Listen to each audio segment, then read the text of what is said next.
única manera por la cual el Perú ha vuelto a ser un narcoestado o una república narcomafiosa o narcocriminal ha sido porque Castillo, que fracasó, que falló, ¿no? Y ellos te dieron el contrabando interno y tomaron el control. O sea, los que perdieron la elección hoy tienen todo el poder, no solo del Congreso, sino del Ejecutivo, Tribunal Constitucional, Junta Nacional de Justicia, Defensoría del Pueblo, Ministerio Público. Prácticamente lo controlan todo, todo. Entonces, esto es totalitarismo narco o totalitarismo narcocriminal. Hay que llamarlo por su nombre. Totalitarismo narcocriminal. Totalitarismo criminal. No, es totalitarismo narcocriminal. Ese sería el... yo preferiría que lo uses en esa manera.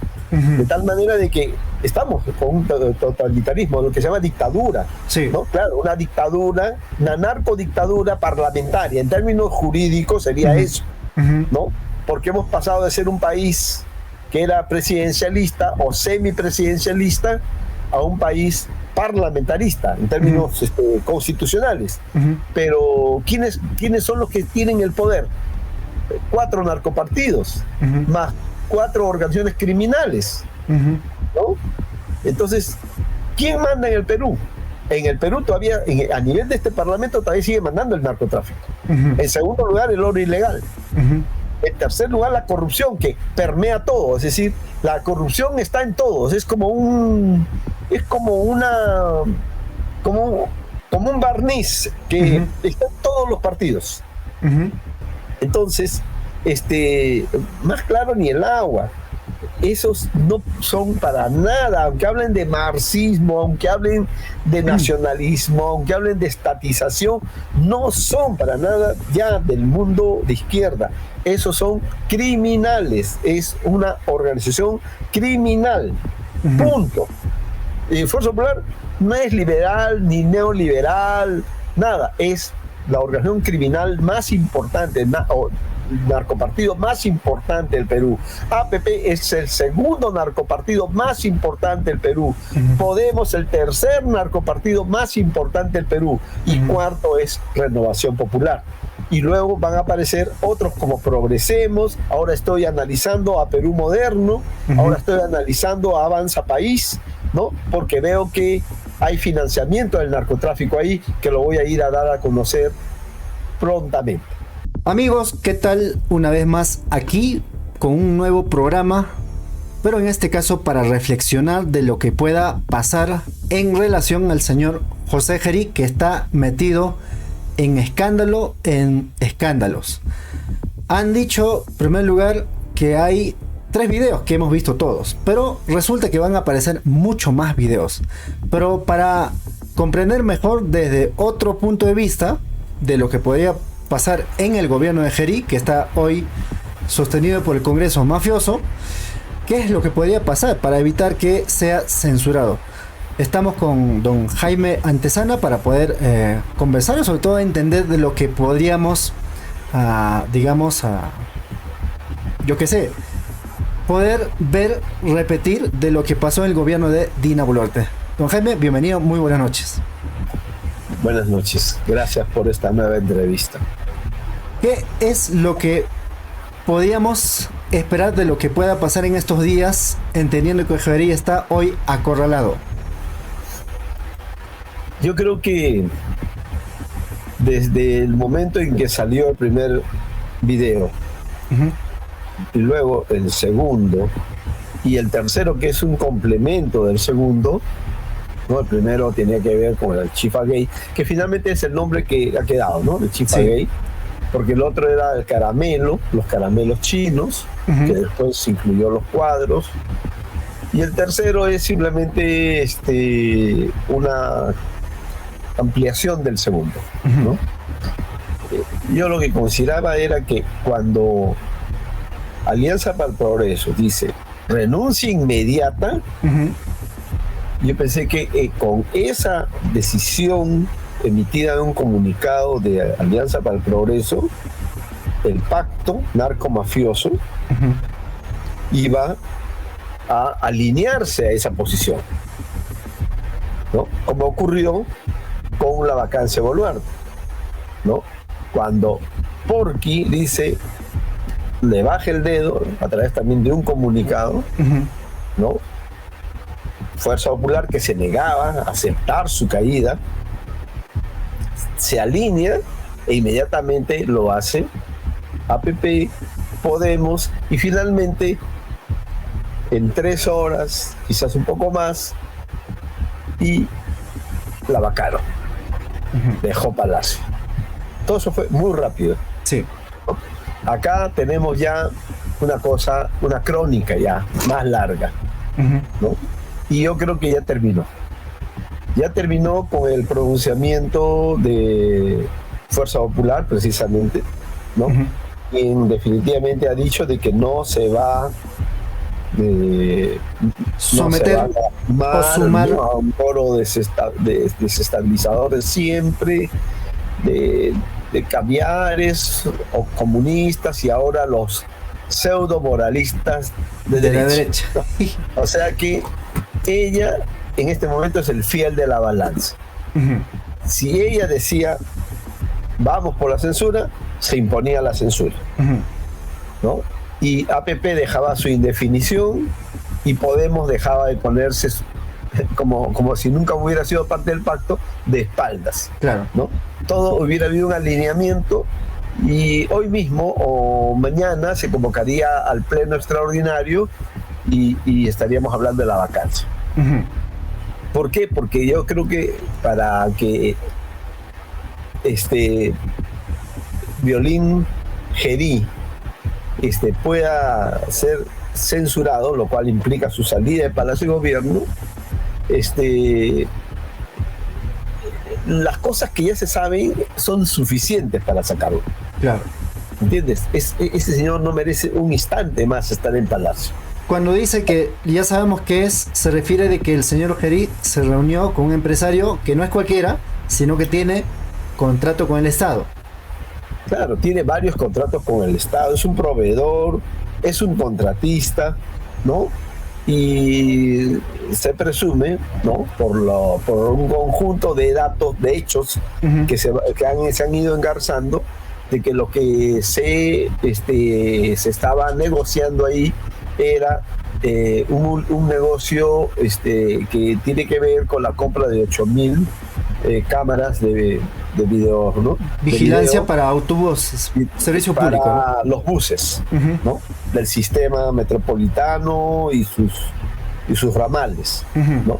Entonces, mira, incluso hubo dos mociones, sí, para poder censurar anular el IGB, ¿no? De Fuerza Popular. El negocio era entonces Gerí y Fuerza Popular. Por eso será que lo están protegiendo, porque eso involucraba a un congresista que ya había presentado la moción para exonerar del IGB, ¿no? También era evidente que cuando él llega al Marque Cantón, ¿no? El Paruro, en el centro de Lima, el negocio de Johnny Yang había sido clausurado. Sí. Y él no puede negarlo, pero él miente, ¿no? Al decir que no se había dado cuenta, ¿no? Porque hay unos papeles inmensos que dejan en las puertas. Con rojo todavía. Claro, rojo, clausurado, ¿no?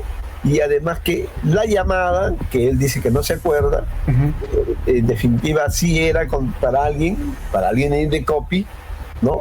Cosa que después se corrobora, ¿no? Indecopy le levanta la sanción. Entonces, todos los hechos tienen cierta concatenación, se enlazan con otros que se complementan en la sospecha que tienen que ver, que abonan la hipótesis, uno, por un lado, de la adquisición de esas 8.000 cámaras, y dos, ¿no? De eso se llama tráfico de influencias. Un presidente que habla a favor de un negocio que ha sido cerrado, ¿no? Clausurado, y que él media entre para que lo reabran, ¿no? 5 días después tiene la orden de de reinicio, o sea, de reabrir sus puertas. Entonces todo está clarísimo, ¿no? De que evidentemente ahí ha habido negocios. Negocios. ¿No? Y ya sabemos que no solo han sido 3, sino ya son 19 veces que ellos se han reunido, ¿no? Y todas estas fuera de la agenda oficial, es decir, reuniones que deberían estar, ¿no?, en la agenda presidencial, que es por ley.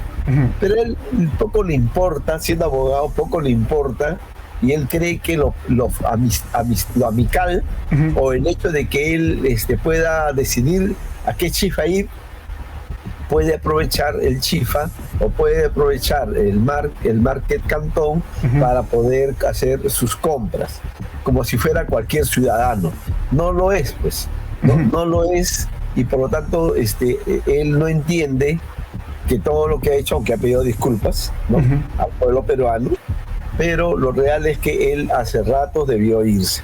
Entonces yo en un texto que escribí señalé que se sienten pasos, ¿no?, de la censura o salida de palacio, ¿no?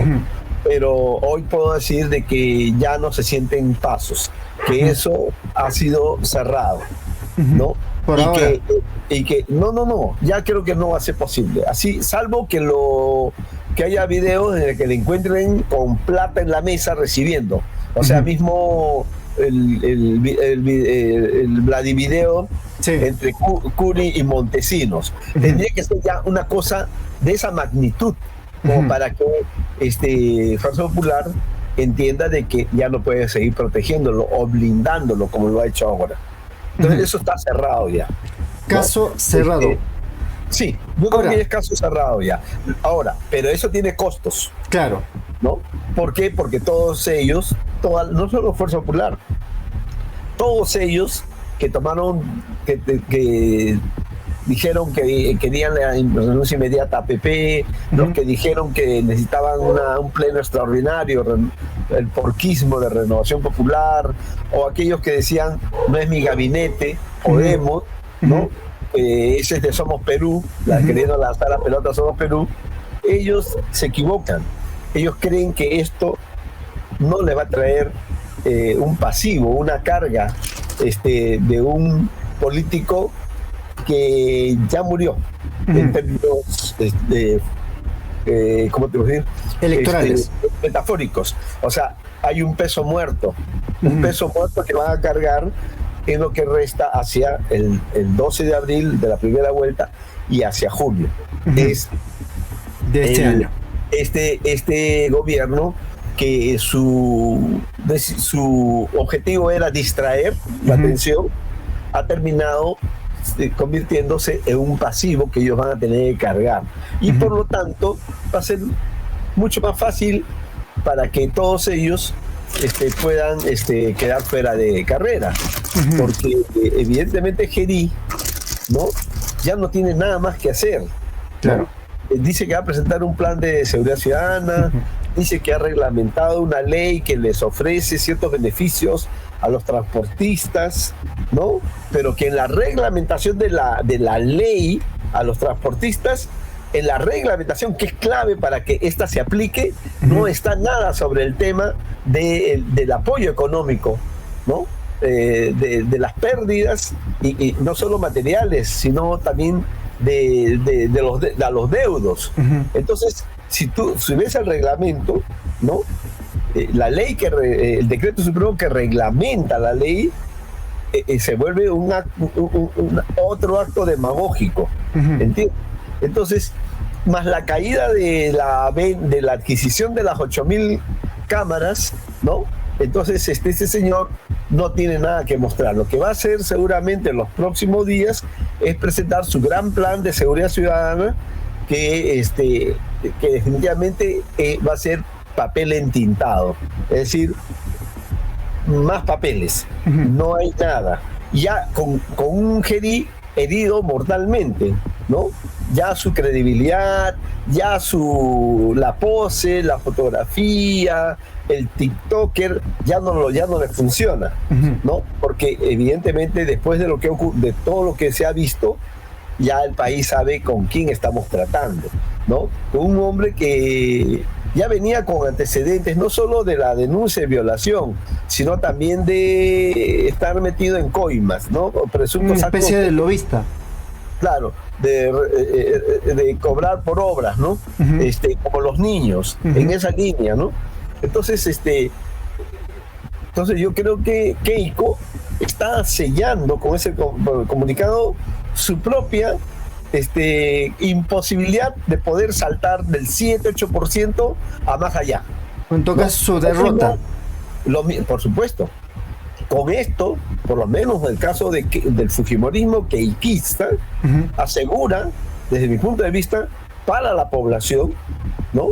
Asegura que la gente no vote por ella, porque es clarísimo que el comunicado es decisivo, ¿no? Porque se ha convertido en fiel de la balanza y por lo tanto ella genera el alineamiento de Renovación, de Alianza para el Progreso, de Podemos y de todas las Avanza País y de todos estos fragmentos que hay ahí del pacto narcocriminal que hoy tiene al país controlado, ¿no?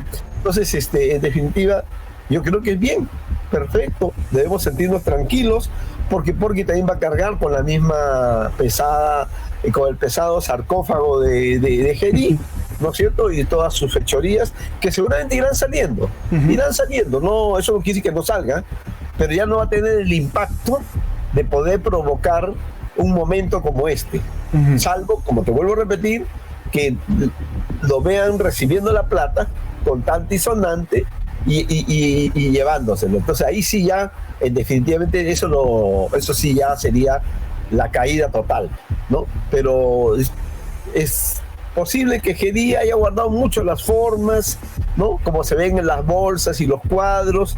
Parece que la plata va en las bolsas, ¿no? Eso es lo que yo me temo. Sospecho que la plata va en las bolsas, porque son coimisiones, ¿no? Son coimas, ¿no? Por algunas cosas que él le ha ayudado a este empresario y a otros, ¿no? Al maderero, Madre de Dios, y a otros que están metidos.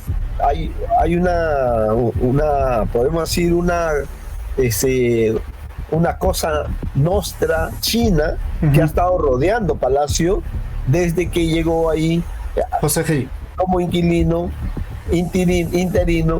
de José Geri. Entonces, para mí, perfecto. Ellos mismos se han puesto su propia lápida sobre las espaldas. Les va a restar. No suma, no entretiene, no engatusa, ¿no? ¿Por qué? Porque las cifras son claras. Y entramos ahí al tema del balance del 2025. Es el año del mayor número de homicidios, ¿no? O muertes violentas por arma de fuego del siglo XXI. Mira, empezó con 400 el año 2017 homicidios y el año 2025 concluyó con 2.213 homicidios, ¿no? Con un promedio de 6.06 muertos diarios. O sea, un poco más y eran 7 muertos diarios, 7 homicidios diarios, ¿no? Entonces, esa es nuestra realidad. Hay un desangramiento nacional que, claro, está más focalizado en Lima, en el Callao, en La Libertad, en Tumbes, en Arequipa, ¿no? Pero que en realidad cubre el territorio nacional, porque hay otras zonas como Piura, donde hay muchos homicidios, ¿no? El último en sumarse a los homicidios sicariales ha sido quizás Padre Abad en Aguaití, en Ucayali, pero en Pucallpa, que es la capital, había muchos homicidios. Entonces, la verdad es que ellos mismos, yo creo que en el balance final, ellos mismos se están autodestruyendo electoralmente, ¿no? Porque tú no puedes decir con qué cara vas a ir a ganar el voto, diciendo que no queremos cambiar a Geri porque eso desestabiliza el país porque los que quieren cambiarlo son los caviares, los comunistas, los moralistas de derecha. ¿Cómo puedes ir ante cualquier ciudadano?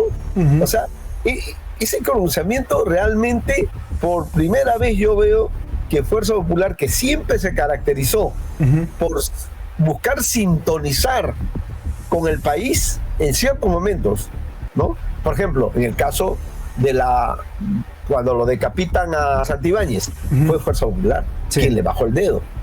Cuando vacaron a Boluarte, el factor decisivo, realmente clave para vacarla fue Fuerza Popular. Claro, quien lanzó la iniciativa fue Porky, pero fue el fujimorismo quien dijo, sí, ya, vacancia. Renuncia o vacancia, un dilema mortal, letal. Entonces, ha perdido los reflejos. Ha perdido los reflejos en un tramo pequeño ya que queda para la primera vuelta, que es finalmente que va a decir todo. Va a decidir el futuro del Senado, la composición del Senado, de la Cámara de Diputados, y se va a definir incluso quién va a ganar las elecciones. Porque el que pase a la vuelta junto con Keiko o con Porky, cosa que también está en cuestión, ¿no? Esta vez, a diferencia de las campañas electorales del 2011, 2016, 2021, Keiko era, de hecho, la candidata que iba a entrar a segunda vuelta, ¿no? Porque ella tenía un sólido 11 a 12%, ¿no? Y hoy eso se ha reducido. Eso se ha reducido a 7, 8%. ¿Qué ha pasado acá? Lo que ha pasado es que el porquismo quiere cobrar la revancha del 2021. Porky, cuando sale de la primera vuelta, dice que le han hecho fraude, pero no acusa al Jurado Nacional de Elecciones de fraude. Quien acusa es a Fuerza Popular de fraude, ¿entiendes? Él tiene su propio discurso fraudista, ¿no? Y echa la culpa a Fuerza Popular, ¿no? Entonces, hay una deuda, ¿no? No de sangre, pero sí electoral, que ellos tienen pendiente. Y hoy Porky está llevando la delantera ya desde hace meses en todas las encuestas. Yo veo una encuesta sesgada por Lima. Claro. ¿No? Si tú tienes casi el 50%, según una encuesta de CPI, de indecisos que no han decidido por quién votar, entonces es fácil entender por qué Porky está en el primer lugar. Porque aquí en Lima existe un relato que se ha impuesto en la cabeza, que él ha hecho mucha obra. ¿Entiendes? Ese relato es el que domina Lima. Lima es la capital de este país, la más derechista y conservadora de todo el país. ¿Entiendes? Y por eso es que Porky resulta ser atractivo para ciertos sectores. Y además, como ha hecho obra, y Keiko nunca ha hecho una sola obra, entonces, claro, las obras son mal hechas, ¿no? Todas sus obras, la Vía Expresa Sur ha demostrado que fue mal hecha. Ahí está una señora que ha sido atropellada anteayer, ¿no?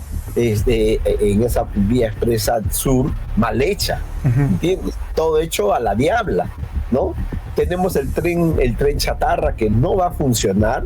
Lo pueden seguir sacando una segunda muestra, todo lo que quieran. No va a funcionar. Entonces, no tiene dos rieles para ir y vuelta. No, es que solamente quiere hacer una sola ida y una sola vuelta, nada más. O sea, no hay retorno. No. El mismo tren va a volver y ese mismo va a Lima y vuelve a Chosica y a la mañana recoge a la gente y lo trae a Lima y en la tarde lo regresa. Así va a ser, porque como no hay doble vía, ¿no? Entonces, no tiene que mostrar, salvo algunos sistemas de agua potable que ha hecho en Lima. Y es eso lo que le dota a él de popularidad. Segundo, lo que le dota también en los sectores populares es que él ha pateado el tablero de todos los contratos de los peajes.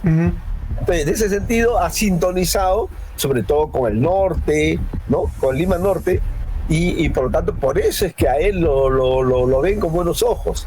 Pero el problema de él es que tiene pies de barro. ¿Por qué tiene pies de barro? Porque su asentamiento nacional no tiene asentamiento nacional. Él no tiene un cogollo histórico como lo tiene el fujimorismo, ¿no? Él no tiene un respaldo nacional. Solo lo que ha hecho en Lima es lo único que lo está utilizando como caja de resonancia a nivel nacional.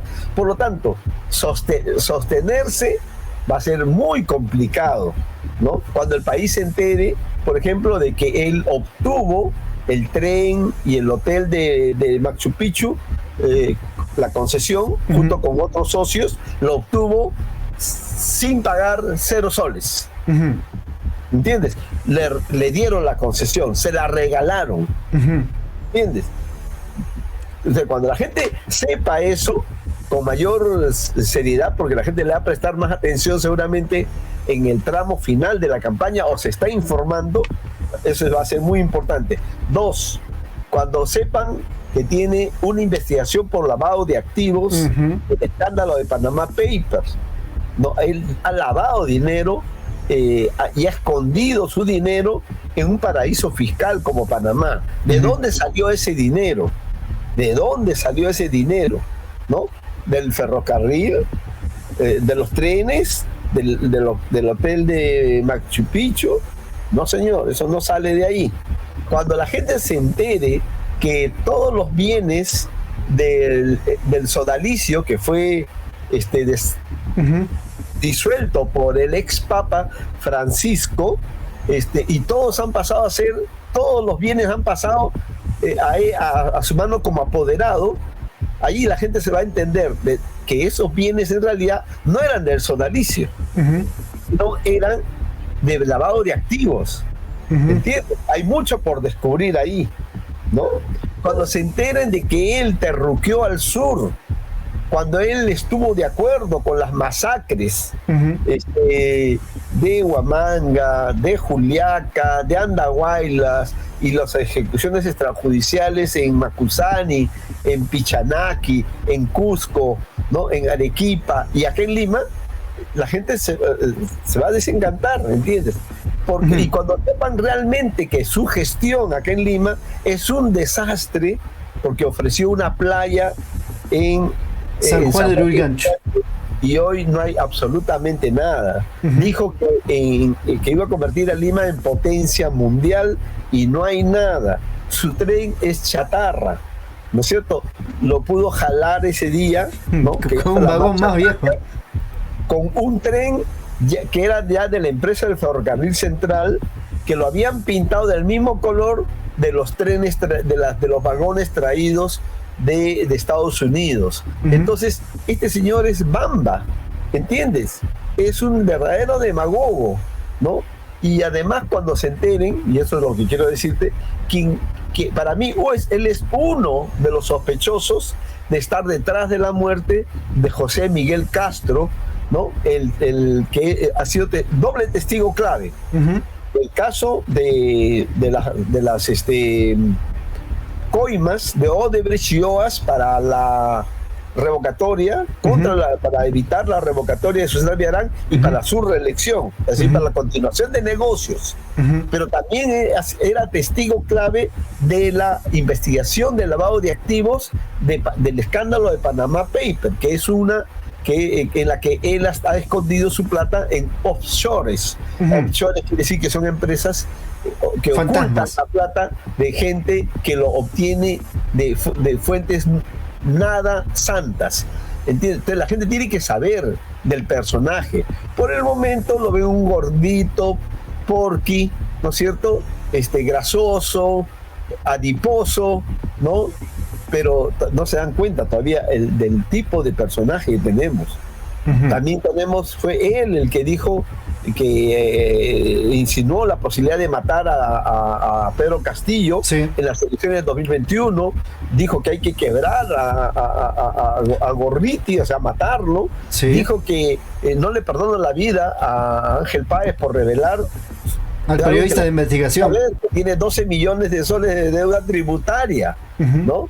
Él no es exitoso, él debe 12 millones, debía más, de normal que se ha ido poniendo al día, pero tiene 12 millones y no quiere que nadie lo dé a conocer. Entonces, ¿por qué? Dice que da trabajo a 10.000 personas. Mentiras, pues, esa es mentira. ¿Dónde está la industria que él mueve? ¿Dónde está? ¿No?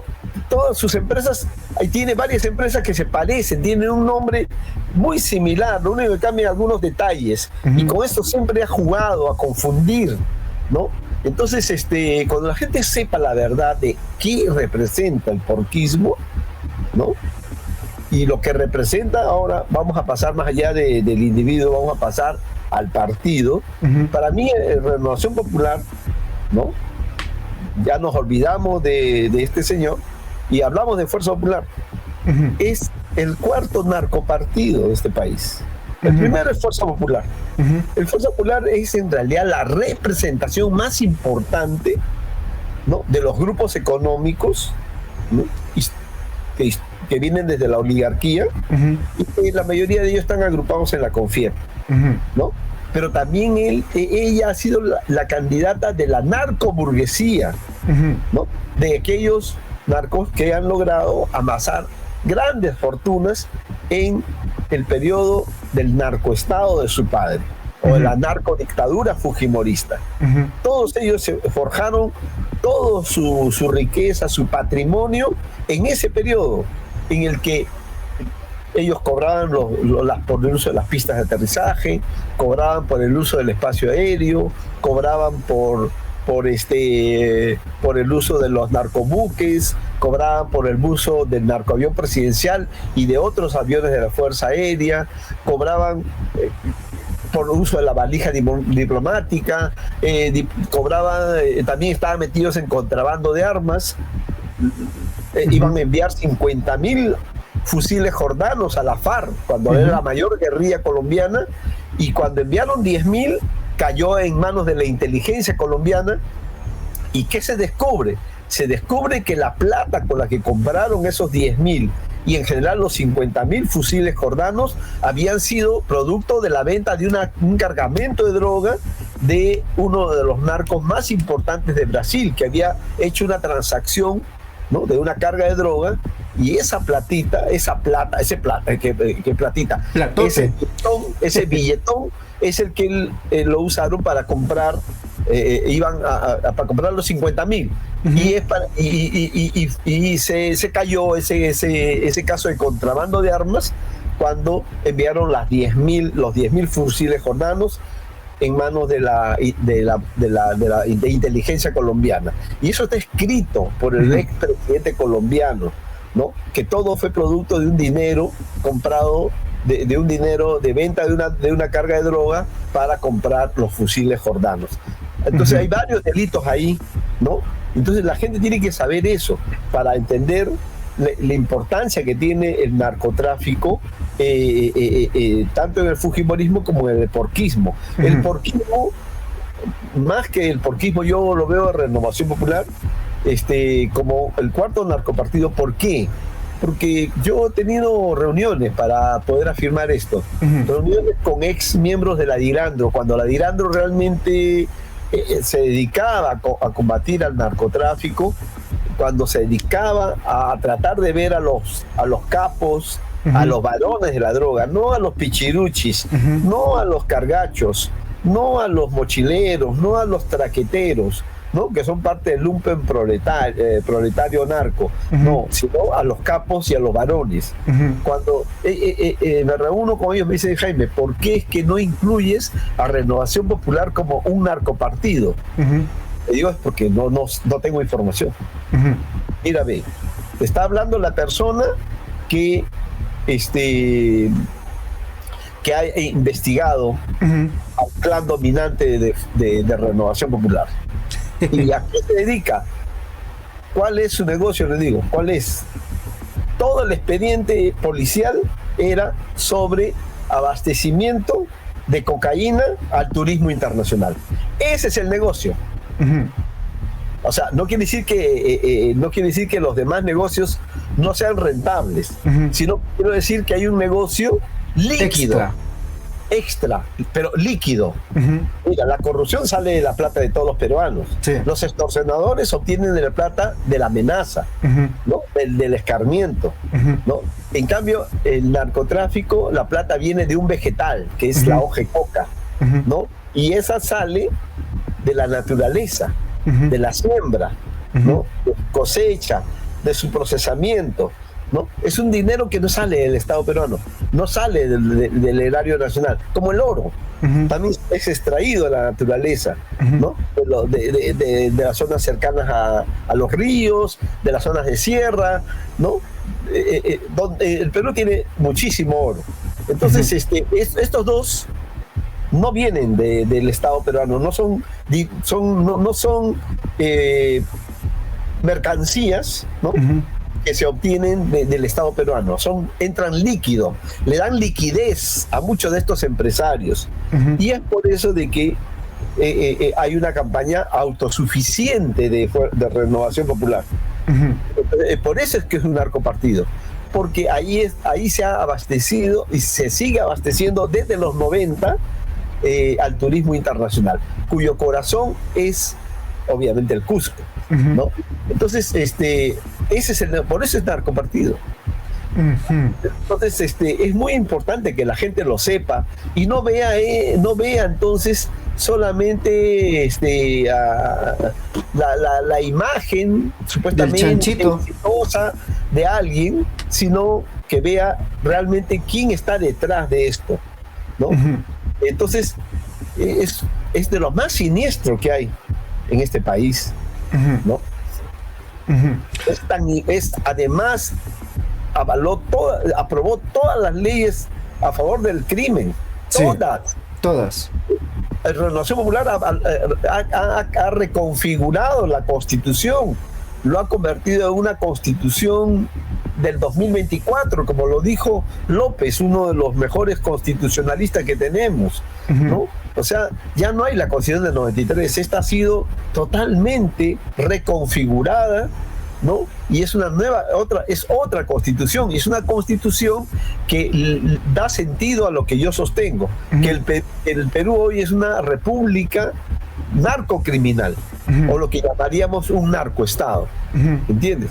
¿Por qué? Porque tiene un marco legal favorable al narcotráfico, favorable al oro ilegal, favorable a la extorsión, favorable al crimen, de personas, al tráfico de armas, al tráfico de madera, a la deforestación, a la pesca ilegal, en suma, a todo lo criminal que exista en este país. Entonces es una corresponsabilidad que el país tiene que saberlo, ¿entiendes? Y por eso creo que cuando escuche la gente esta explicación, va a entender con quién está, ¿no? No es alguien que pueda sostenerse en el tiempo con sinceridad. Y es por eso de que es importante que la gente entienda que la campaña por estos no me parece bien, pero también hay por otros nuevos que también no se deben votar. Por eso yo he escrito un artículo sobre Progresemos. Sí. ¿No? El perrito. Sí, claro. Y donde yo sostengo que es el nuevo narcopartido. ¿No? Dentro de los nuevos es uno de los nuevos. ¿No? El dueño es un narco ganadero del altiplano. ¿Ya? Llegó al Congreso vía Perú Libre. Luego se hizo ministro. Luego pasó cuando Perú Libre implosiona el día 7 de diciembre de 2022, cuando Castillo fracasa en su intento de golpe, ¿no? Que se queda como un intentona, y hay el contragolpe del Congreso. Ahí implosiona Perú Libre, la mayoría de ellos vota por la vacancia, y hay otros, y entre ellos está este dueño de este Progresemos, y él entonces se ve obligado a migrar, y migra primero, ¿no?, al bloque magisterial, luego migró a Podemos. Yo pensé que ahí era su hábitat natural, porque Podemos es un narcopartido. Es un partido que nace directamente de la droga, como Progresemos, ¿no? Nace directamente de la droga, de la pasta, de la cocaína. Solo que el narco ganadero mueve su ganado mejorado, mucho, ultra mejorado, al puerto del Callao.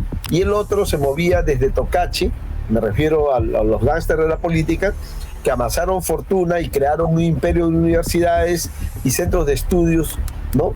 Desde Tocache, con un negocio de fachada, en los 80, ¿no? Entonces, todos han nacido de la droga, del narcotráfico, del mundo criminal, de un mundo en el que todo ese dinero está manchado por sangre, ¿entiendes? Entonces, tiene que entenderse esto, porque hay partidos entonces nuevos que están haciéndose pasar como nuevos, como si realmente no tuvieran nada que ver con el narcotráfico, con el oro ilegal, con la corrupción, ¿no? Con la trata de personas, y cuando en realidad vienen financiados por estas economías. Entonces, Progresemos es uno de ellos, aparte que lleva pues a un personaje que en su juventud fue detenido varias veces, ¿no? Con droga, incluido su familia, ¿no? Sin embargo, después ya se cambia de nombre y ahora está yendo al Senado. Entonces, narcopartido neto, ¿entiendes? Ni las listas oficiales que están sacando ahorita de gente con antecedentes de tráfico de drogas, de corrupción, de no pagar los alimentos de sus hijos, no salen porque no son conocidos. Entonces, yo como me he dedicado tanto tiempo a la narcopolítica, ¿no? Mi primera denuncia salió en agosto del 2013 con 7 nombres de varios partidos, entre ellos Fuerza Popular, Gana Perú, Solidaridad, etcétera, ¿no? Entonces, yo conozco al narcotráfico y sé de que es el que está más en la política que incluso el oro ilegal. El oro ilegal recién está ganando peso en la alta política.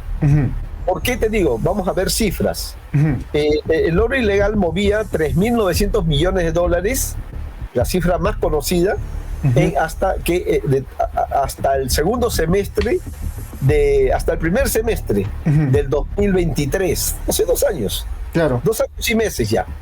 3.900 millones de dólares. Pasó ahí a 8.000 millones de dólares. Al 2023-24 a 10.000 millones de dólares. Algo pasó, vamos a retomar la conexión. Algo pasó, vamos a esperar. Vamos a esperar. Sí, bueno. Se desconectó. Sí, nos está hablando entonces, de las cifras. El peso del oro en la economía y en la política, ¿no? Si bien esto arranca de inicio del siglo, pero tiene un primer hito, el 2011, donde el precio del oro se disparó. Sí. Pero el principal metal de aquel entonces, que explicó nuestro crecimiento del 2002 hasta el 2013, era el cobre.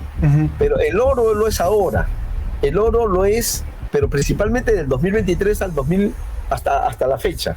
¿Por qué? Porque pasó, como te vuelvo a repetir, de mover 3.900 millones de dólares hasta el segundo semestre del 2023 ahora a la fecha, a la actualidad, a 14.000 millones de dólares. La onza de oro está entre 6.400 a 6.500 dólares la onza. Es decir, un precio que ningún metal del planeta lo tiene. ¿Entiendes? ¿Por qué? Porque el dólar ya no es la moneda de reserva mundial. El dólar ha sufrido una devaluación y está perdiendo su papel de ser moneda franca en el mundo. La moneda franca quiere decir la moneda de transacción mundial, ¿no?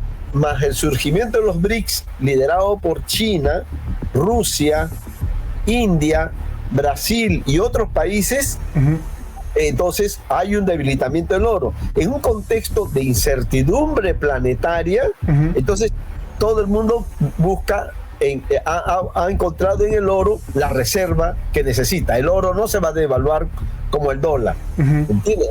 El oro es oro, como dirían los judíos, plata es plata, oro es oro, ¿entiendes? Por lo tanto, por eso es que el precio que tiene el oro ha alcanzado 14 mil millones de dólares. El IPE, el Instituto Peruano de Economía, que es un instituto de derecha, ¿no?, de economistas liberales, hablaba de 12 mil millones de dólares. Pero la última cifra de la Unidad de Inteligencia Financiera, que es el ente oficial peruano, habla de 14 mil millones de dólares. Entonces, efectivamente, recién eso es 2023-25 y este primer mes del 2026. Por lo tanto, en ese periodo tan corto, de menos de 2 años, no va pues, a surgir una burguesía aurífera, ¿entiendes?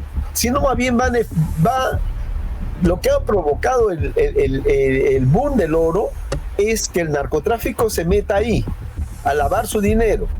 2009, 2010 ya el narcotráfico se metió. Después han seguido metiéndose los narcos. Después también se ha metido la banca. Luego se han metido los chinos. Luego se han metido todo tipo de especímenes, como este último que se ha convertido dueño de Panamericana Televisión. ¿No? Mucha gente que el 2021 compró una concesión a 10.000 soles y más, ahora es dueño de un canal de televisión. ¿No? Y se ha comprado otro, que es el PBO, que era de Philly Butter. ¿Cómo? ¿Cómo lo hizo? Del 2021, pero el 2023 ya tenía investigación por lavado de activos. Claro, tenía que tener una investigación de lavado de activos porque no había forma de explicar lo que él movía por el oro nada más, simplemente por el oro, porque en 2 años no puedes tener un movimiento inusual, ¿no? De oro. En cambio, a quien sí se le puede creer eso es a Poderosa, ¿no? Está metido pues tantos años. Yo cuando llegué por allá, el 2007-2008 a Patás, ya estaba Poderosa, ya estaba Marsa, ¿entiendes?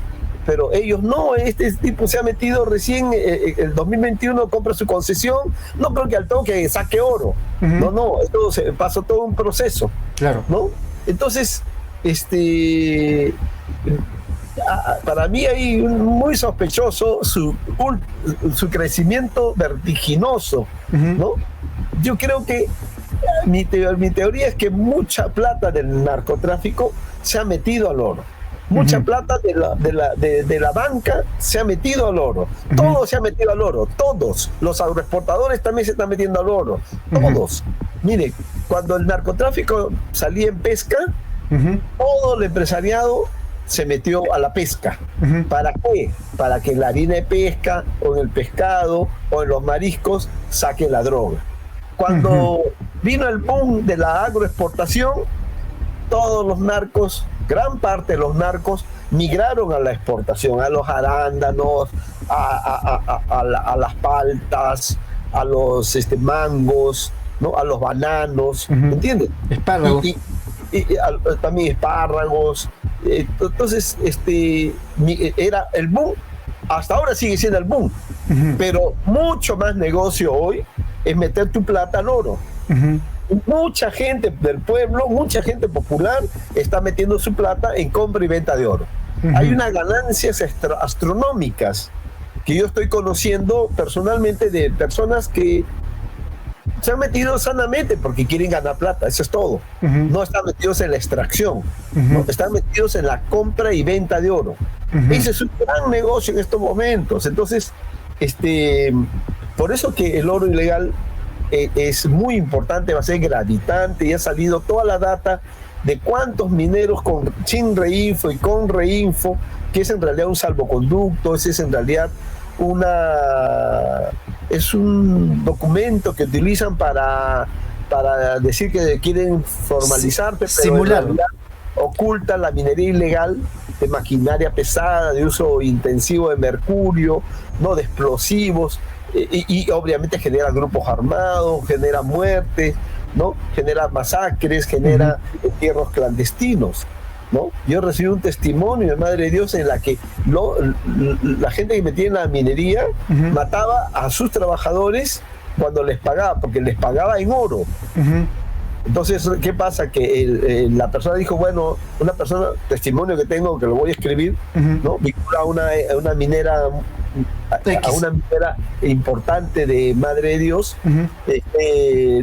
dice, ya, te voy a pagar tu oro, le da en oro, y todo se paga, ¿no? De varios meses, y manda a su sicario y lo entierra, y lo mata y lo entierra en cualquier lugar con una lámpara y pico. Y recupera el oro. ¿Cuántas miles de personas habrán muerto en Madre de Dios, en La Pampa, en Huepetue, en Delta 1, Delta 2 y todos los lugares por donde ha pasado el oro ilegal, arrasando el ecosistema, destruyendo las fuentes de agua, contaminándlo todo y asesinando a gente? ¿Te imaginas cuánta gente muerta habrá? ¿Entiendes? Esa es una economía criminal, ¿no? Porque por eso es criminal. Yo no estoy en contra del minero artesanal, pero sí estoy en contra de aquel que usa más que dragas, pues aquel que usa ya retroexcavadora, excavadora, maquinaria, explosivos, mercurio, y tiene grupos armados, tiene grupos sicarios que lo protegen, ya esa es otra cosa. Ya estás ante una organización criminal, ¿no? Entonces, esa es la realidad del país, y por eso que el peso de la minería va a ser muy importante en esta campaña, de la corrupción también. Por eso que ya no podemos solamente restringirnos, obviamente, al narcotráfico, ¿no? La corrupción se ha quedado con su cifra de 24.000 millones de soles. ¿Por qué? Porque la Contraloría General de la República, que es la que da la cifra, no quiere actualizarla. Estamos con la cifra del 2023. ¿Por qué no lo quiere dar? Porque sería un escándalo, porque yo creo que ya no es 24, pues debe estar en 34 o más, porque lo que estamos viviendo en este tramo, desde el ascenso de Boluarte, su caída, y luego el ascenso o catapulta de Jería a Palacio, es un periodo de gran corrupción. ¿Entiendes? No saben cómo hacer para llevarse en peso el Estado peruano, porque si alguien cree que los narcos que tienen mucha plata, o los mineros ilegales que tienen mucha plata, me refiero a los mineros de cuello y corbata, no los que recién se van a poner cuello y corbata, los que ya tienen cuello y corbata, los que están en gremios empresariales, los que están en la agroexportación, los narcoempresarios grandes y poderosos, esos, en definitiva, son los que manejan este negocio.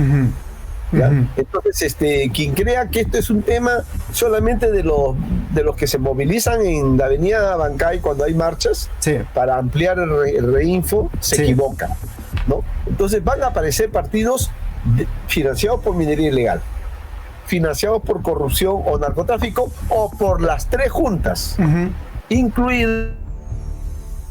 Uy, se fue. Va a volver. Sí. Va a volver a ver el internet. A ver. Ahora no, sí creo. Una mala pasada. Sí. Incluido. Entonces, incluido la extorsión. La extorsión también va a tener su representación política. En magnitudes industriales, ¿no? No, industriales no, pero sí va a aparecer con su bancada. ¿Entiendes? Entonces, la minería ilegal ayer logró una bancada multipartidaria en este Congreso 21-26. Claro, el reflejo está en la ampliación de... Todo lo que han hecho a favor de ellos, ¿no? Sacarlos del concepto de organización criminal, por ejemplo, la mayor concesión. ¿Y cómo funciona el asunto de las bolsas ahora? A diferencia de mis estudios de narcopolítica, no solo en Perú, sino en América Latina, Colombia, México, Paraguay, ¿no? Honduras, el narcotráfico te financia la campaña y te da tu bolsa cuando haces una ley a su favor. Pero ahora, ¿cómo funciona la cosa? Ahora es diferente.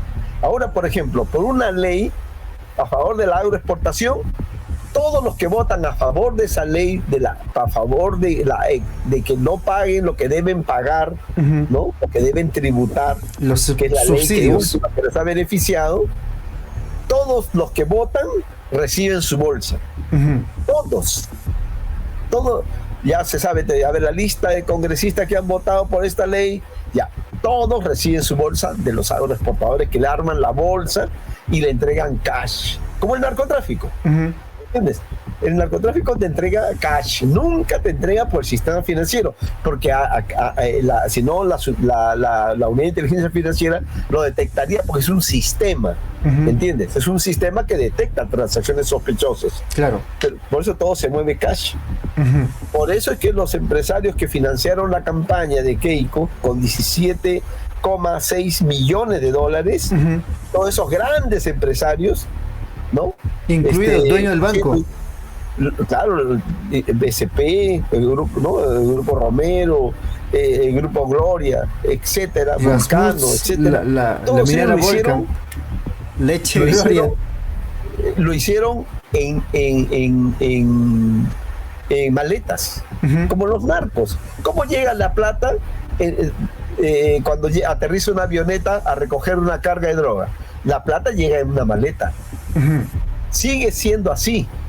El narcotráfico sigue moviendo dinero de la manera como siempre lo movió, desde el origen de su historia.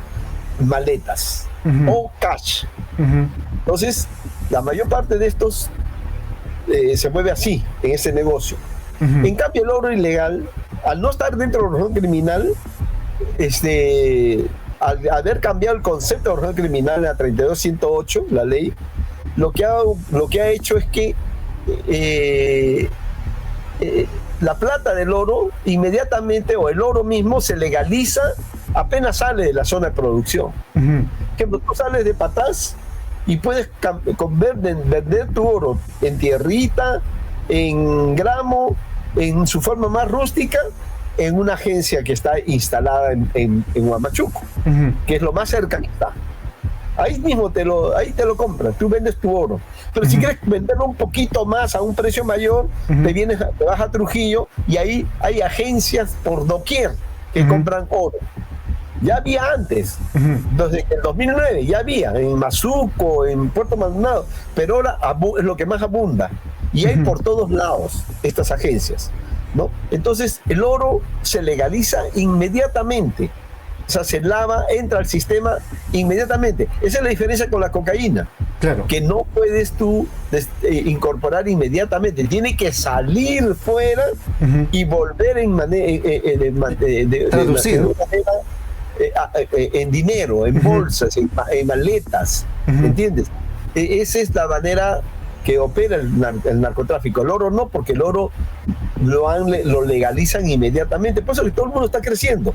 Claro. Todos los que están en el oro crecen. Y pues tiene partidos. Sí creo, es un partido que viene del oro ilegal y del oro formal. ¿No? Entonces uno se da cuenta claramente que qué partido es. ¿No? Claro, el candidato parece un hombre decente y no, seguramente lo es decente. Pero la plata, ¿de dónde viene? ¿No? Progresemos, no todos los de Progresemos son narcos, por supuesto. Claro. Pero bien, el financista es la un estructura narco. del partido lo sostiene. Claro, no, el dueño. Y algunos miembros, algunos candidatos claves, porque el objetivo de ellos no es ganar. No va a ganar. El objetivo es meter uno al Senado o dos a diputados, o sea, tener sus alfiles para después juntarse, ¿no? Y hacer lo que han hecho ahora, ¿no? Entonces, claro.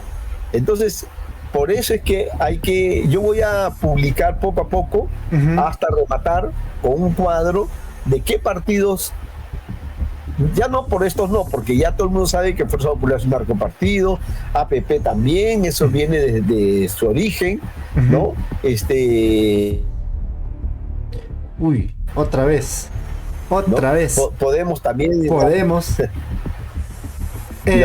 Tenemos, ahora a ver, hay que ver con los dedos. Hay que ver a los nuevos. Claro. Hay que ver a los nuevos que aparecen como si fuera lo nuevo, pero no es nuevo. Además, todo el financiamiento ha corrido por cuenta de ellos, ¿no? Hay partidos que han sido financiados y han utilizado la maquinaria de la falsificación de firmas, ¿no? Como la que lidera Marisol Pérez Tello, ¿no? Ese partido, la mayoría ha usado la máquina, ¿no? Ha contratado una máquina de falsificación, pero hay algunos que son totalmente de falsificación y por tanto has tenido que pagar esa falsificación. A los falsificadores tienes que pagarle. Entonces, todo eso ya es criminal, pues, ¿no? Ya no es totalmente delictivo. Desde origen. ¿No?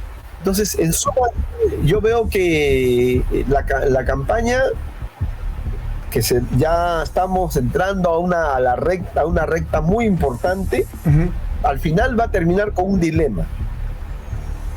O la patria, ¿no? O el crimen. O el Perú o los criminales. Ese es el dilema.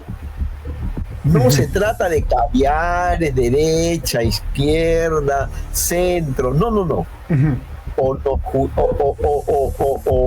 O salvamos al Perú, lo salvamos a la patria, ¿no? O ganan los criminales. Ese es el dilema que tenemos en estas próximas elecciones. No hay otro. El que mejor logre capitalizar eso que para mí ya es un elemento clave de la campaña, va a ganar. Ese va a ganar, ¿no? Ahora, pero si hay ambigüedad, si no hay claridad, si no tienes una posición clara contra la delincuencia, el mundo criminal o las mafias narcocriminales que están en el poder, que han controlado el Tribunal Constitucional, que controlan el Consejo, la Junta Nacional de Justicia, que controlan la Defensoría del Pueblo, que controlan la Contraloría General de la República, que controlan el Congreso, controlan al títere que está hoy en Palacio, ¿no? A Pajerín. Entonces no hemos entendido absolutamente nada de lo que está pasando en el Perú.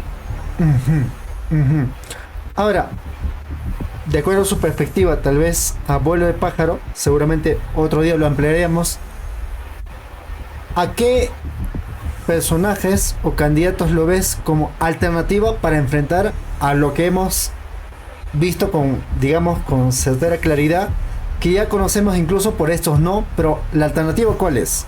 Digamos, que usted lo puede ver desde ahora. Ya. Primero te digo algunas certezas. De la extrema derecha criminal, porque no habla de ideología, no habla de doctrina, ¿no? Solo de negocios. ¿Ya? Y orden, seguridad, pena de muerte, caviares, terrucos, ¿no? Terruquea. De ese lado, uno de ellos va a estar en la segunda vuelta. ¿Entre quiénes está? Entre Porky y la señora K. ¿Ya? Ellos van a pelear ese espacio. Están peleando ese espacio, ¿no?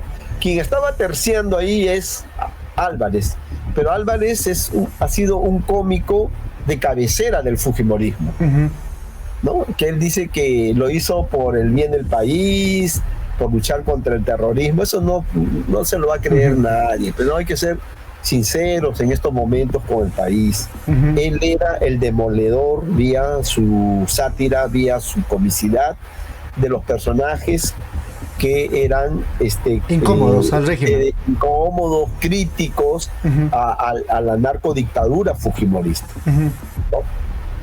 Así que él lo hizo por dinero, por dinero que recibía del SIN, su buen sobre, ¿entiendes? Así que yo creo que él se va a caer fácilmente. Además que ese partido, ¿no?, es de un personaje que tuvo un tránsito por la municipalidad de Huaraz, en Ancash, que tiene cantidad de expedientes de corrupción. ¿Ya? O sea, su símbolo era el maíz, le llamaban el maicito. Claro. ¿Ya? Como dice el viejo dicho, dime con quién andas. Pero por supuesto, todo el mundo sabe de quién estamos hablando, el dueño de ese partido, porque el cómico Álvarez no es el dueño del partido, él es el invitado, él es el candidato invitado, dice que él ha puesto como condición llamar a los mejores. Todo el mundo habla lo mismo. Sí. Todo el mundo habla lo mismo, ¿ya? pero él es un topo, pues, un topo del fujimorismo. Él debe ser más honesto. Yo no voy a entrar a otros terrenos, yo solamente voy a entrar al terreno que todos vimos, todos los que tenemos algo más de 35 años, han visto su papel, ¿no? Claro, la nueva generación no. Claro. Pero los que sí estuvimos, sí se ha visto su papel. Ahora, hay algo más en ese partido del Maicito. Yo he descubierto que varios de sus militantes cayeron con droga en Huaraz. Hay que tener en cuenta lo siguiente, de que Huaraz, Ancash, en general, como departamento o región, es de tránsito de la droga del Alto Guayaga. Sí, de Tocache, ¿no? De Uchiza, del Bajo Guayaga, ¿no? Donde está hoy fuerte el narcotráfico. Entonces, militantes del dueño del partido del Maíz, que ahora es dueño del partido de Álvarez, han caído con droga. En su momento lo voy a sacar, ¿no? Porque es el momento en que hay que volverlo hay que refrescar la memoria de la gente con documentos, con pruebas fehacientes de que entonces es un partido que tiene como origen la corrupción y el tráfico de drogas, ¿no? Que nadie se haga los arcángeles, los santos, porque no existe eso, ¿ya? Entonces, por ahí yo veo entonces de que la cosa es que ese va a caer, ¿no? Pero la pugna entonces del lado de la ultraderecha que se ha vuelto al crimen, ¿no? Porque esos no son neoliberales, no se definen como liberales, no tienen ideología. Si tú los escuchas, no hay nada de ideología. No hay nada de doctrina, no hay visión de país, simplemente ofrecimientos, ¿no? Entonces, lo que llamamos demagogia. Del otro lado, no, de la izquierda propiamente del país, lo que algunos llaman ultraizquierda. Centro para la izquierda. Venceremos y juntos por el pueblo, juntos por el país, no le veo posibilidades, ¿no? Lo que yo veo es que va a salir, que las opciones que podían haber salido era de un buen centro derecha, ¿no? Pero un centro derecha limpio, ¿no? Pero si te metes a un partido que ha sido producto de falsificación de firmas, ¿no? Que no sabe de dónde viene el financiamiento, como el de Marisol Pérez Tello, y que yo sé que de dónde viene la plata, en definitiva ese partido no es recomendable, ¿no? Si hoy sabemos que sí creo viene del oro, tanto legal como ilegal, entonces ya sabemos por dónde viene, y además eso explica que haya acogido a Montoya como candidato al Senado, ¿no? Entonces ya no hay el partido Libertad, ¿no? Libertad Popular de la UNDE. Se hizo un autoatentado allá en el sur, ¿no? Claramente porque los sicarios no matan ni disparan porque se les ocurre, porque les gusta, porque se creen cowboys, o sea, se creen vaqueros del viejo oeste. No es así. Un sicario, hay ataque sicarial, cuando hay un ataque sicarial es que eso expresa un problema de negocios, es decir, una pugna por negocios. Todos los ataques sicariales del Perú de estos tiempos es por negocios.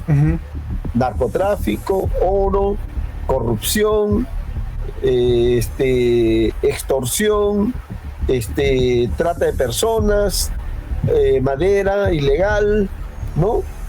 Pesca ilegal, tráfico de terrenos, todo es por negocios. Entonces, para que haya un ataque sicarial, tiene que haber un negocio en pugna. Pero antes del ataque sicarial, tiene que haber una amenaza. ¿Entiendes? No es que te atacan, como diría el nuevo teórico del crimen organizado, Oscar Arriola, que primero te atacan, te matan y luego te piden la platita. Después, o sea, después te extorsiona. Matas gallina de huevo de oro y... No, pues eso no es cierto. Así no funciona el mundo criminal, ¿no? Eso lo inventó precisamente para justificar la muerte de Paul Flores, vocalista de Armonía 10 de Piura, ¿no? Cosa que yo creo que fue un homicidio a pedido para encubrir a Dina Boluarte, a Pepe y todos los estropicios de corrupción que se estaban cometiendo en su momento, ¿no? La muerte también de Andrea Vidal, o sea, el homicidio de Dino Burga, ¿no? O sea, hay muchas cosas que estaban en juego cuando ocurre ese asesinato, ¿no? Entonces, a donde yo voy, apunto entonces a que muchos de estos no van a tener opciones, ¿no? Porque se hace un autoatentado también en octubre, sí. ¿no? Entonces, hay que decir con honestidad, solamente puede haber ataque sicarial cuando hay negocios en pugna y cuando hay amenaza. Cuando no hay negocios en pugna, no hay amenaza, no hay advertencia, no hay ataque sicarial. ¿Entiendes? Porque así funciona el mundo criminal.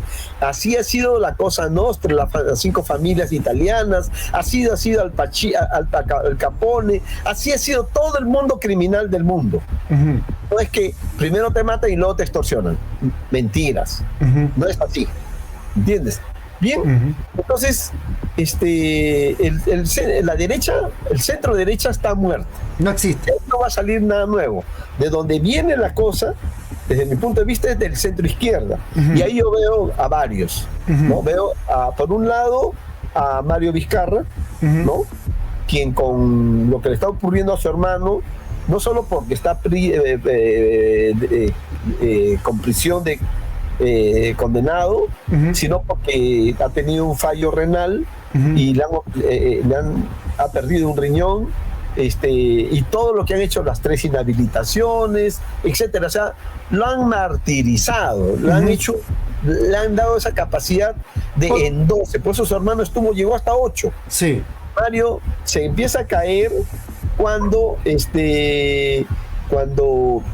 dijo que va a indultar a Dina y no sé qué más. Cometió ciertos mensajes equivocados, ¿no? Ya los ha corregido, él mismo lo ha rectificado, pero tardíamente, ¿no? Y ese sector estuvo siendo capitalizado por López Chao, ¿no?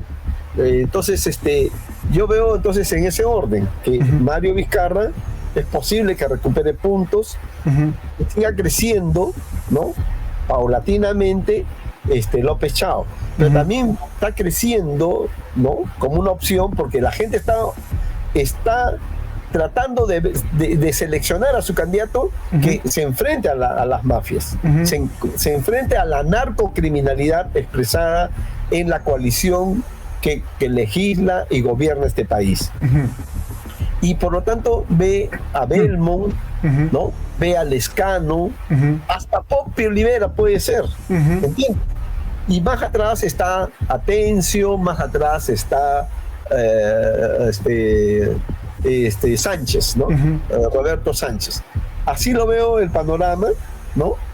Yo veo que la cosa más bien viene del centro izquierda. Centro izquierda. Sí, y todo aquel que apunte bien claro al pacto narcocriminal va a ganar. ¿Por qué? Porque considero de que va a llegar el momento, a medida que esta campaña entre con todo, sobre todo en las redes sociales, porque la pelea ya el 2016 fue en las redes sociales. Sí. La campaña del 2021 fue en las redes sociales. Y esta no va a ser la excepción. En el mundo entero las campañas son ahora en las redes sociales. Entonces, cuando el país llegue a la conclusión, o sea, ese 90-95% que rechaza a la coalición del pacto narcomafioso que gobierna, que tiene el control hoy en el país, entonces el dilema va a ser o el Perú o los criminales. Cuando esto llegue a ser la síntesis, de la mayoría que está escuchando este programa y que lo va a escuchar en el transcurso del tiempo, entonces la gente va a ir cada vez más pensando en seleccionar bien a su candidato. Y no va a hablarle a nadie aquel que tenga algo que lo vincule, ¿no?, al mundo criminal. Porque todo esto va a salir. Claro. Y ahora ha salido todos los narcos, los corruptos, los que pegan a sus mujeres, los que no pagan los alimentos, todo va a salir. Sí. Pero el narco me encargo yo. Sobre todo de la narcopolítica grande, ¿no?, de los grandes poderes del narcotráfico en la política, porque yo vengo ya tengo en esto desde 2006 al 2026, 20 años como línea de investigación en la narcopolítica. Es la diferencia que tengo con las nuevas unidades de investigación que no ven eso. Ellos necesitan pruebas, necesitan documentos, en cambio yo no, porque yo los conozco. Viene siguiendo. Claro, ese es ha sido de mis temas, porque yo sabía que en corrupción deja huella, y todos los corruptos salen, así no tengan sentencia firme, salen todos sus procesos, todas sus carpetas fiscales, todos sus expedientes, porque están dentro del sistema, pues. Simplemente haces la trazabilidad, es decir, lo sigues y das con todos sus documentos, con todas sus denuncias. Nadie se va a escapar. Del narcotráfico sí, salvo que haya caído con droga. Y los que están saliendo, ¿no?, los narcotraficantes que están saliendo vinculados a esta campaña son los que han caído con droga, o tienen antecedentes de tráfico de drogas, o han caído con droga, es decir, que han purgado condena por droga, tratando de acoplarse al sistema. No, es que el narcotráfico es el más poderoso hoy día. Claro.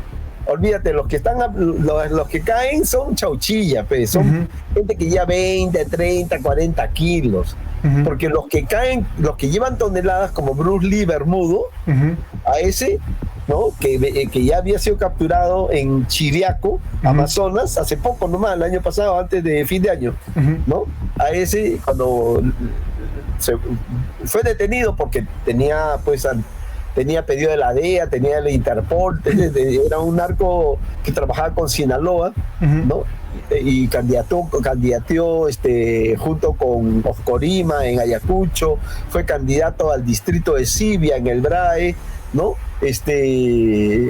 A este señor, cuando él le dice, vamos a gestionar un proceso de extradición, entonces él con su abogado aprovecha eso y dice, entonces mientras lo extraditan, que le den libertad, y le dan libertad a un tipo que había llevado tanta droga, 2 toneladas, cada vez que enviaba droga eran 2 toneladas, y no es que había trasladado su laboratorio a Amazonas, a Chiriaco, sino de que allá también hay gran cantidad de coca, y hay menos fiscalización en Amazonas, todo con Dorcán, que es coca. Bagua, tanto la bagua grande, la bagua chica, las dos baguas tienen coca, ¿entiendes? O Rodríguez de Mendoza también tiene coca, aparte tiene amapola, marihuana, ¿no? Esa zona ha sido antes históricamente de la amapola, pero la coca se ha impuesto.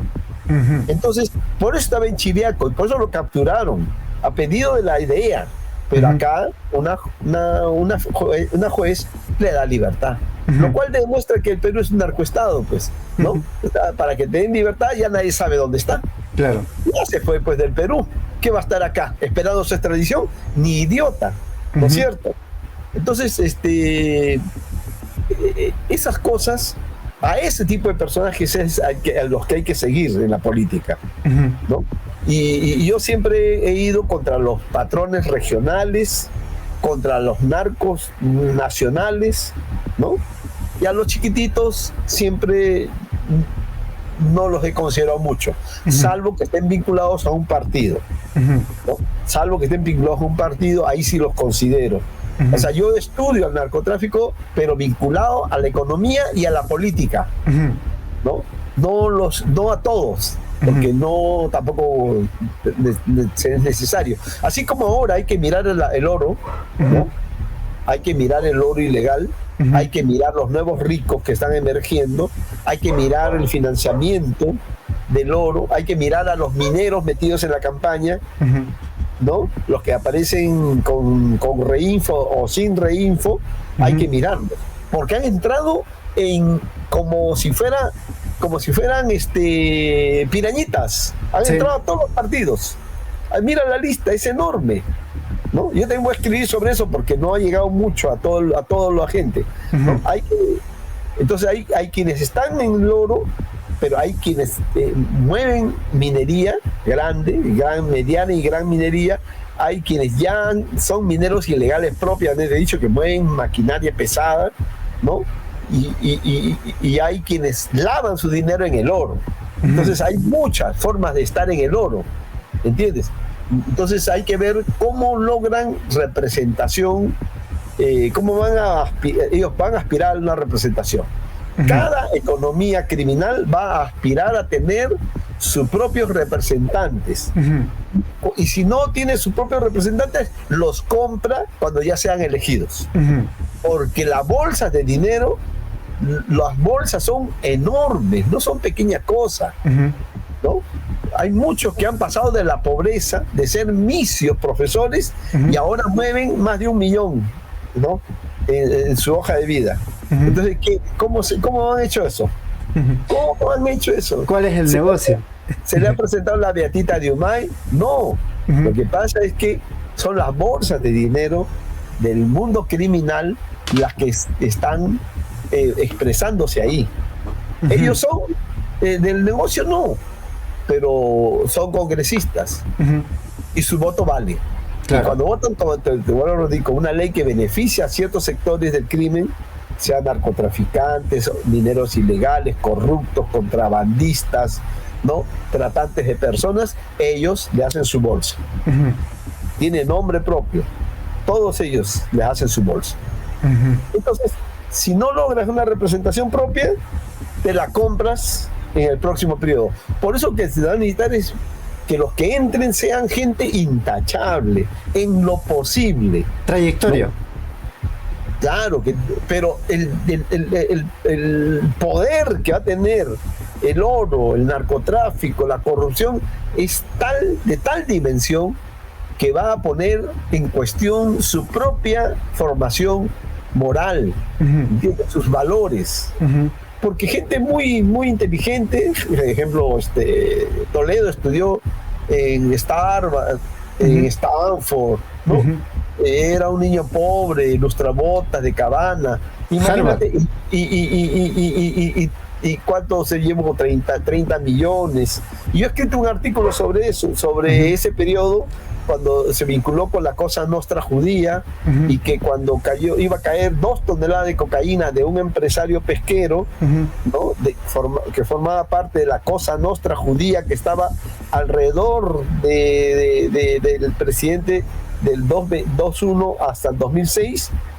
Lo que dijo este presidente es: aborten esa operación, aborten esa operación. ¿Por qué le llamó al presidente el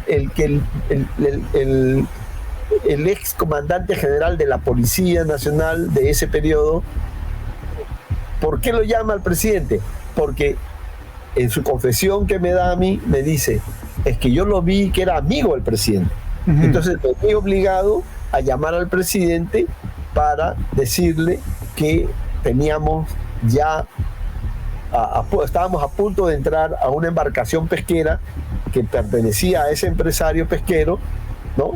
Y que habían 2 toneladas ahí ya, y ya lo habían logrado acondicionar, y estaba por salir, por arrancar. ¿Y qué dijo el presidente de este periodo? ¡Aborten esa operación, carajo! Y se acabó. Eso es dinero. ¿Entiendes? Eso no es algo gratuito.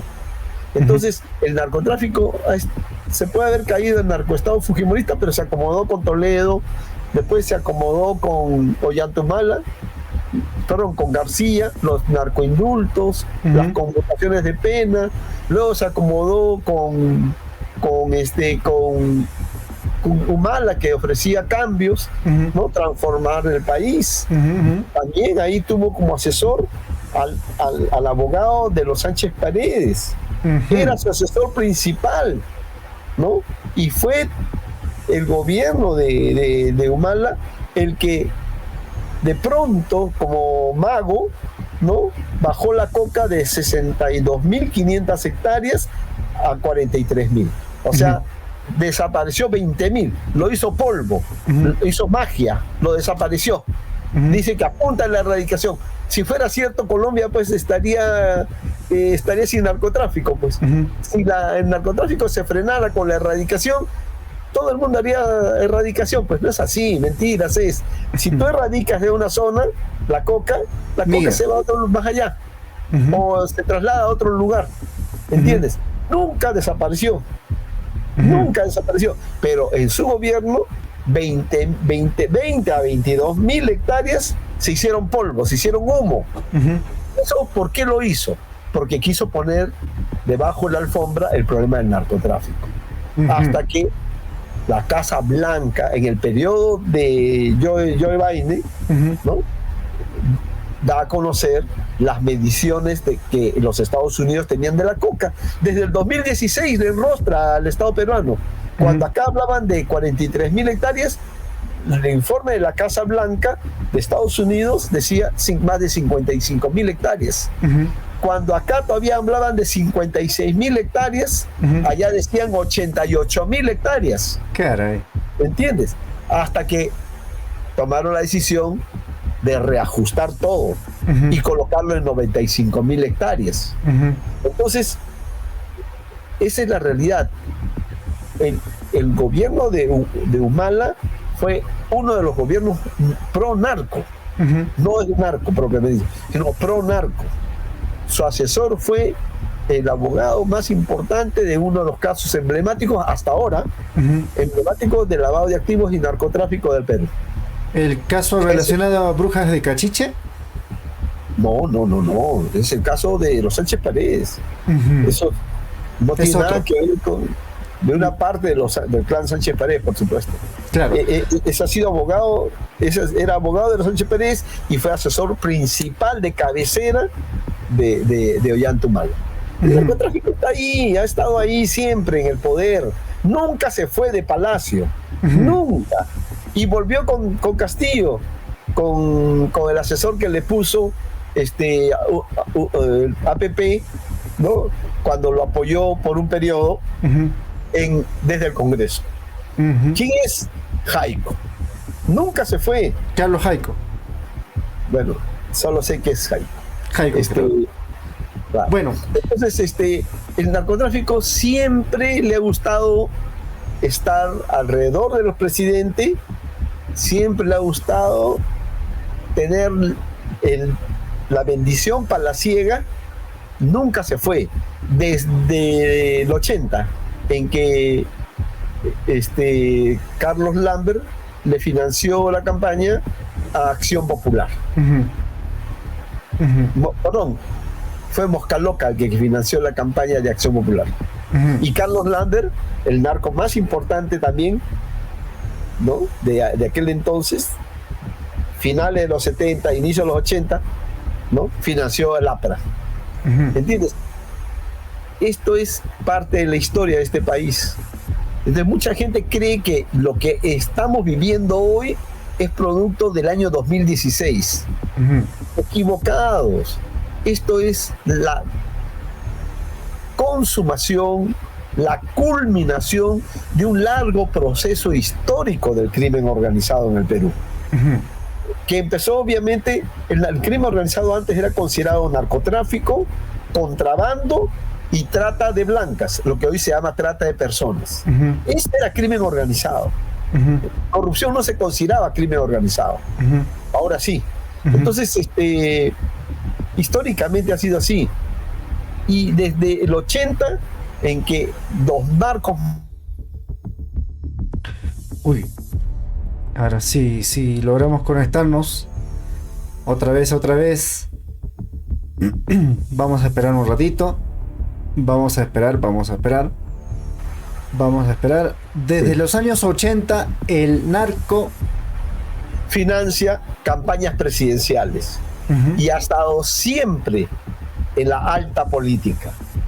Siempre en la alta política. No abajito. No como los extorsionadores que están ganando espacio desde la calle. No. Ellos entraron por la puerta grande, financiando campañas presidenciales, campañas congresales. Han tenido siempre su narcobancada. ¿Entiendes? Si quieres te menciono algunos datos, pero no hay necesidad. Entonces, lo que hoy vivimos, el segundo narcoestado que estamos teniendo, porque el primero es 90-2000, el segundo narcoestado, que también tiene al fujimorismo como el eje central, es un proceso largo, que arranca precisamente quizás desde estos acontecimientos del financiamiento que hace Mosca Loca la campaña de Acción Popular, ¿no? Y Carlos Lambert a la campaña de Lapra, cuyo candidato era Armando Villanueva del Campo. Entonces, ¿por qué? Porque ahí llegan a la alta política, ¿no? El caso de muy famoso del año 1985, que era Villacoca, vinculó al ministro del Interior, al ex ministro del Interior Perkovich, con el caso Villacoca. ¿Quién era Villacoca? De El Padrino. El Padrino. Así teníamos ya un padrino, no necesariamente tienes que ver la saga El Padrino, claro, de Vito Corleone para decir que nosotros no hemos tenido un padrino. Se llamaba Reinaldo Rodríguez López, alias El Padrino. Ese era dueño de Villacoca. Y en su agenda aparece Perkovich y su asesor, que era Perkovich, había sido ministro del Interior y su asesor principal estaba en su agenda. Todos los narcos han estado siempre con protección política y policial. Siempre. Y también del Poder Judicial y del Ministerio Público. Claro. No, o sea, que eso no, lo que estamos viendo ahora es la culminación de un largo proceso de autodesarrollo del crimen organizado. Y ahora sí se ha hecho más complejo, se ha hecho más variado, ¿no? Porque antes no existía minería ilegal del oro, existía minería artesanal. ¿Existía extorsión? Sí, pero metido en otros delitos, sobre todo en las de secuestro, pero no como hoy, que hay bandas extorsivas dedicadas exclusivamente a la extorsión y contratan sicarios para ajustar con quienes no quieren pagar sus impuestos o los cupos que ellos le piden. Entonces, las cosas han cambiado. El siglo XXI ha traído nuevas modalidades del crimen organizado, ¿no? Pero ninguno de estas, a pesar de que tienen rubros diferentes, dejan de actuar conjuntamente. Siempre son funcionales entre sí. Siempre son primos hermanos. Puede haber vendetas internas entre ellos por negocios, pero son negocios que se complementan, que se apoyan.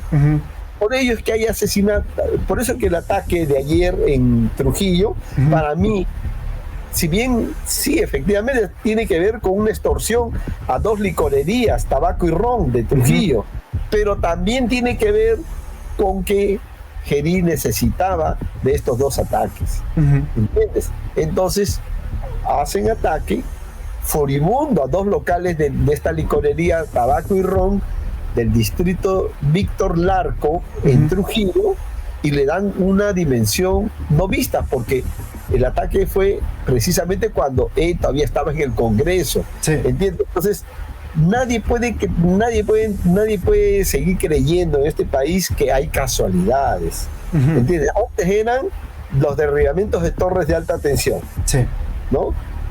¿Te acuerdas? Cuando se decía derribado a punta de dinamita allá a la minera poderosa. ¿Quién le va a hacer algo a Minera Poderosa si es la más poderosa? Es la que más ha crecido de toda la minería, de la gran minería peruana del oro. Nadie toca a un grande. Ellos son más bien los que pueden estar metidos en otras cosas. Pero le echaban culpa a los mineros ilegales. ¿Qué quiere un minero ilegal? ¿O qué quiere un narco? Lo que quiere el minero ilegal es sacar oro y venderlo. Lo que quiere el narco es elaborar su droga y venderlo. Lo que quiere el extorsionador es que la gente acepte su extorsión, su amenaza y le pague cupos. Es económico. No van a entrar a acciones de sabotaje con dinamita a torres de alta tensión. No van a atacar nunca a una institución del Estado como el ataque a la sede principal del Ministerio Público de Trujillo. ¿Por qué? Porque lo que busca el crimen organizado en cualquiera de sus variantes es tener el control del Estado. Es controlar las instituciones, no destruirlas. Los únicos que querían destruir el Estado, Sendero Luminoso y el MRTA. Esos querían destruir. Pero el crimen organizado no destruye el Estado peruano. Por eso que ese ataque a la sede principal fue hecho para otros, para encubrir, para distraer la atención sobre otros temas de la política, del fujidinismo en ese momento. Entiéndanlo bien, siempre hay una orden. Ya, los pulpos o la jauría. Y acá hay que decirle a la gente, los pulpos eran solo antes una banda de delincuentes, una banda que chalequeaba, ¿sabes a quiénes? A APP. Chalequeaba ¿en qué labores? En las labores de tráfico de terrenos y apropiación de terrenos que se daban en La Libertad, Trujillo. ¿Entiendes? Ellos eran sus chalecos, eran sus chupes. Y hoy, que han crecido, siguen siendo, no sus chupes, no sus chalecos, sino que ya tienen un negocio que ha logrado salir fuera del Perú. Porque están en Chile, están en Ecuador y también en Argentina. Entonces ya han adquirido carta de ciudadanía, pero son amigos pues de los APP, ¿entiendes? Son amigos. Entonces, siempre antes un extorsionador, un delincuente común, un secuestrador se cuadraba ante un narco. Como el mismo monstruo dice, estoy en un negocio mucho más grande. ¿A qué se refería? A que ya estaba por empezar a traficar cocaína a Brasil, por la salida de Perú, Bolivia, Paraguay. Por eso él decía... Uy, ¿qué pasó? ¿Otra vez? Sí, por eso el monstruo decía, ya estoy en un negocio de otras ligas, ¿no? Ya estoy en otro level. No lo dijo así con esa palabra, pero él ya decía, estoy en otras cosas más grandes, ¿no? ¿Por qué? Porque el extorsionador, el sicario, el secuestrador, el raquetero, ¿no? Y todos esos tipos de delincuentes de baja estofa admiran, respetan y no chocan con el narco. El narco es la matriz más importante del crimen organizado en el Perú. Lo es en Ecuador, donde gobierna el narcotráfico. Lo es en Honduras, donde ha ganado un candidato de la ultraderecha muy vinculado a un narco que Donald Trump ha indultado. Hernández, que metió 400 toneladas de cocaína a Estados Unidos, pero dijo que Joe Biden lo metió a la cárcel, como si Joe Biden decidiera sobre la Corte Suprema de Estados Unidos. Está loco, pues, ¿no? Entonces, ese es el asunto, de que el narcotráfico está en toda la región. Es más, en Bélgica se habla de narcoestado. En los Países Bajos, que antes se llamaba Holanda, también se habla de narcoestado. En España, acabo de leer La Nación, el diario La Nación, dice el riesgo de que el narcotráfico llegue en las próximas elecciones en España al Congreso, y por qué no decirlo al gobierno. ¿Por qué? Porque es uno de los países de mayor consumo, es puerto de entrada a Europa, entran toneladas de cocaína, ¿no? Aparte que hay laboratorios allá ya propiamente de anfetaminas, ¿entiendes? De sintéticos. Allá mismo, ya eso no necesita hoja de coca, no se necesita nada de eso, eso es puro laboratorio, ¿entiendes? Entonces, el narcotráfico es una amenaza, pero no como Donald Trump lo ve, como narcoterrorismo. Por eso no estoy de acuerdo con eso. Porque hay narcos que mueven su negocio, pero no hacen terror. Terrorismo es terror, hacer terror, sea por objetivos ideológicos, sea por objetivos religiosos, o también sea por objetivos como Pablo Escobar para evitar la extradición. Del 82 hasta prácticamente el día de su muerte, en diciembre del 93. Hizo terrorismo, metió coches bombas, mató ministros, mató candidatos presidenciales, ¿no? Ese es terror. Se llama narcoterror. Pero acá en el Perú no le puedes decir narcoterrorista porque el concepto narcoterrorista surge en Colombia, cuando se produce la alianza de la FARC y el Ejército de Liberación Nacional con el narcotráfico. Pero la FARC y el ELN inicialmente se aliaron al narcotráfico para recibir platita y financiar sus objetivos ideológicos y políticos. La FARC ya está plantada. La disidencia FARC la disidencia ha entrado a meterse solamente al negocio. Hay puro negocio, trasladar cocaína. Igual ha ocurrido con el ELN, que nunca entró a La Paz.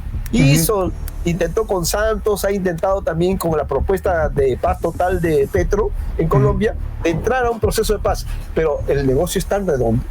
El negocio es tan redondo porque ellos mueven toneladas de cocaína. ¿Entiendes? Y por lo tanto, el negocio acaba con la ideología. Todo lo que decían antes. Cuando ya tú estás en el mundo criminal, tu partido es el crimen. Ya no es la izquierda. Perú Libre, por ejemplo, su partido es el crimen. O sea, ellos son criminales, ya no son ideológicamente, como ellos dicen, marxistas, leninistas, marieteguistas, serronistas. No, ese es cuentazo.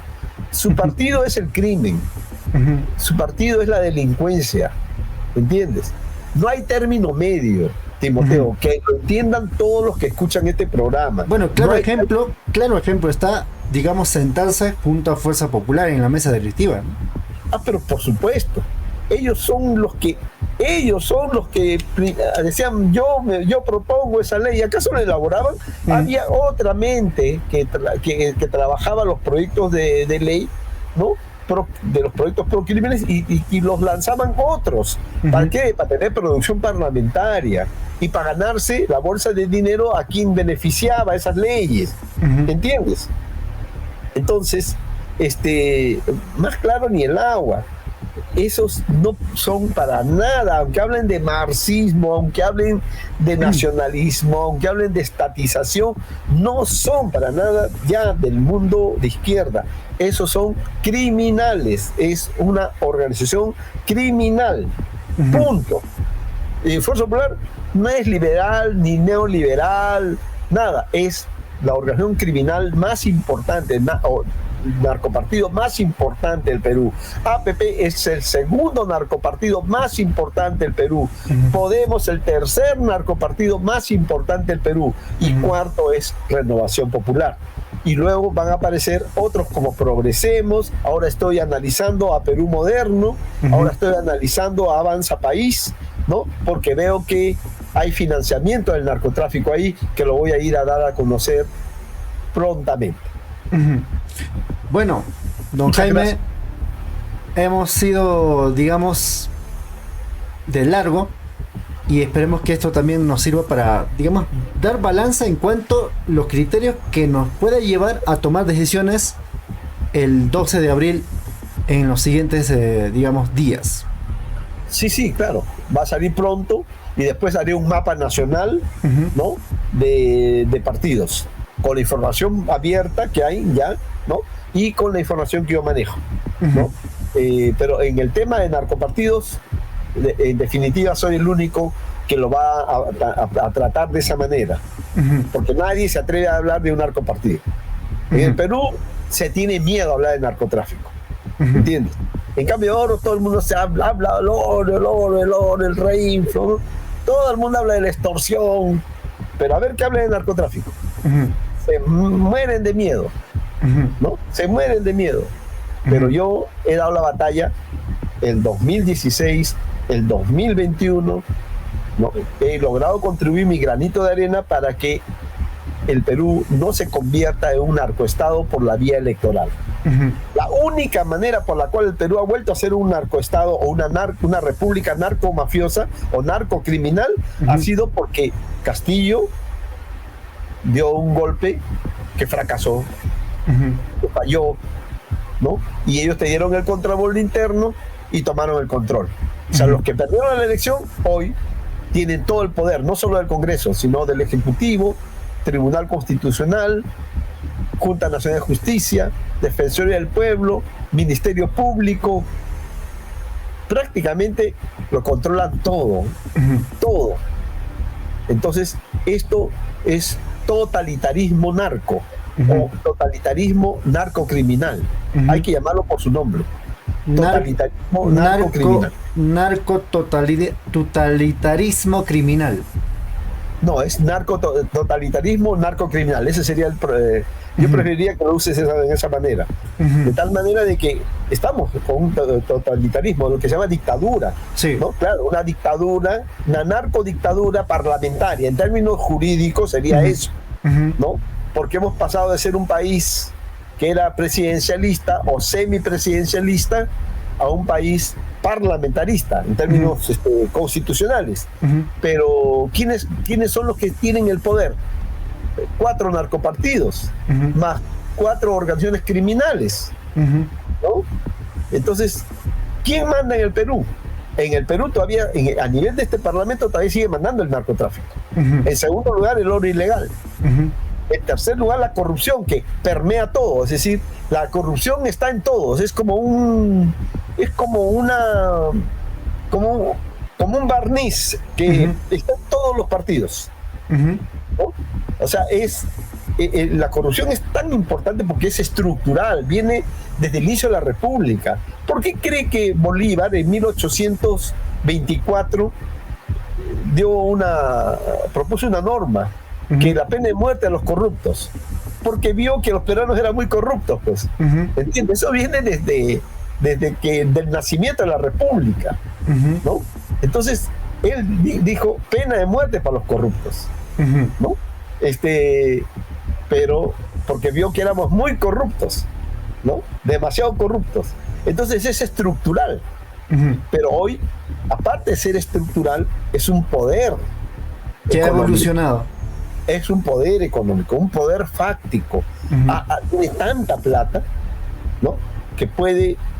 la plata de la corrupción puede financiar campañas. Y por eso que se mezcla corrupción, narcotráfico, oro ilegal y plata del mundo de la extorsión o de la trata de personas. Bueno, muchas gracias, don Jaime. Un abrazo. Hasta la próxima. Hasta luego.